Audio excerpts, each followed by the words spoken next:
দর্শক, বাংলাদেশে পেঁয়াজ আলু রপ্তানি বন্ধ করে দিয়ে কঠিনভাবে ফেঁসে গিয়েছেন ভারতের সরকার। ইতিমধ্যে ভারতের হকার সাংবাদিক তিনি যে দ্বন্দ্বগুলো লাগিয়েছেন বাংলাদেশ ও ভারত জুড়ে, তাকে এখন খুঁজছে সাধারণ জনগণ। তাকে পেলেই পিটাবে, এমনকি তার বিরুদ্ধে মামলাও করা হয়েছে।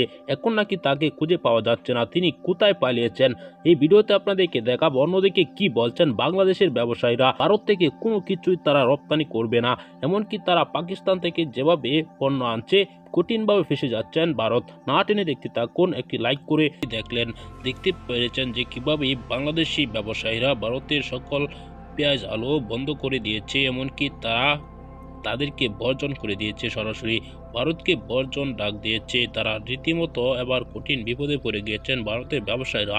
কেননা এমপি মন্ত্রীদের কিছু হবে না, তারা তো দুর্নীতি করে যে টাকাগুলো কামিয়েছে সেটি দিয়ে তারা চলতে পারবে, কিন্তু সাধারণ ব্যবসায়ীরা তো ব্যবসা করতে হবে।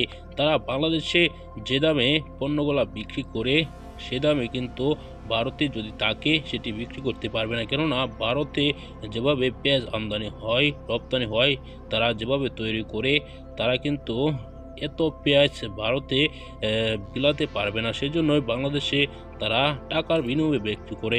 সেজন্যই আবার বিজেপি নেতাদের কঠিনভাবে পিটানোর হুমকি দিয়েছেন তারা। এবার ভারতের ব্যবসায়ীরা যেভাবে হকার সাংবাদিক ময়ূক রঞ্জন ঘোষের পিছনে লেগে গিয়েছে, তাকে পেলেই পিটাবে। এমনকি বাংলাদেশের ব্যবসায়ীরা তারা ভারত থেকে আর কোনো পণ্য আনবে না, পাকিস্তান থেকে আনা শুরু করে দিয়েছে। রীতিমতো কঠিনভাবে ফেঁসে গিয়েছেন ভারতের সরকার।